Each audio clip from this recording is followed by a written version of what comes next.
Long March শুরু হলো কোথা থেকে? নয়াপল্টনে বিএনপির কার্যালয়ের সামনে থেকে। তারপর তারা গেল কোথায়? আগরতলা সীমান্তবর্তী যে জায়গা রয়েছে আখাউড়া, সেখানে পর্যন্ত গেল এবং তারপর খানিক আমরা দেখলাম ভারত বিরোধী স্লোগান কিছু আওড়ালো এই বিএনপির সদস্যরা। তারা সেখান থেকে এই কয়েকটি স্লোগান আওড়ানোর পর পুরোপুরি ময়দান খালি, আর কোনো কিছু করার মতো তাদের ক্ষমতা ছিল না। আর এভাবেই লং মার্চের নামে বিএনপি আজ যেটা দেখালো সেটা চূড়ান্তই একটা ফ্লপ শো।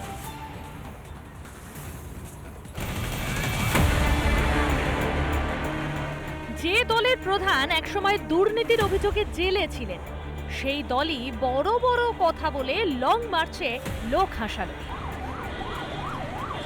বুধবার ঢাকার নয়াপল্টনে বিএনপির কার্যালয় থেকে আগরতলার কাছে আখাউড়ের সীমান্ত পর্যন্ত লং মার্চ করল বিএনপির 3টি সংগঠন। বিএনপির সব ঠক্কানিনাদের বেলুন যে সীমান্তে পৌঁছেই চুপসে যাবে তা আগেই জানা ছিল, হলো তাই। সীমান্তে দাঁড়িয়ে কিছু ভারত বিরোধী স্লোগান দিয়েই থা বিএনপির বড় বড় বিপ্লবীরা।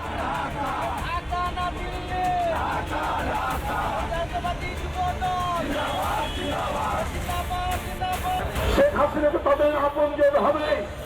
শেখ হাসিনা নিজের জনগণের প্রতিটি দ্রব্য মূল্যের দাম বাড়িয়ে চাল, ডাল, পেঁয়াজ, চিনি, রসুন, আনাজপাতি, তরিতরকারির সব দাম বাড়িয়ে শুধুমাত্র তার প্রভু ভারতকে খুশি করার জন্য একের পর এক তিনি তাদেরকে প্রবেশ দিয়েছে। তাদের কাছ থেকে ব্যবসা করার জন্য, তাদের কাছ থেকে নেওয়ার জন্য বেশি দামে তাদের সাথে চুক্তি করেছে।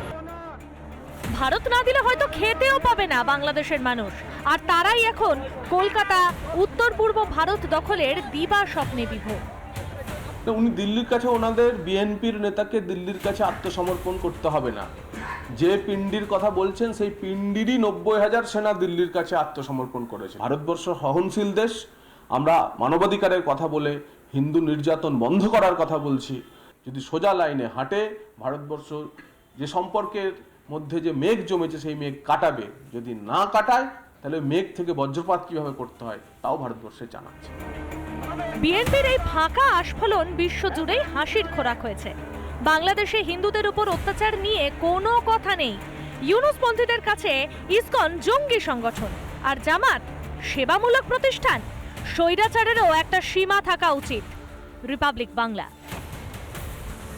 নানা ধরনের কন্টেন্ট দেখার জন্য লাইক করুন, শেয়ার করুন আমাদের ফেসবুক পেজ, সাবস্ক্রাইব করুন আমাদের ইউটিউব চ্যানেল।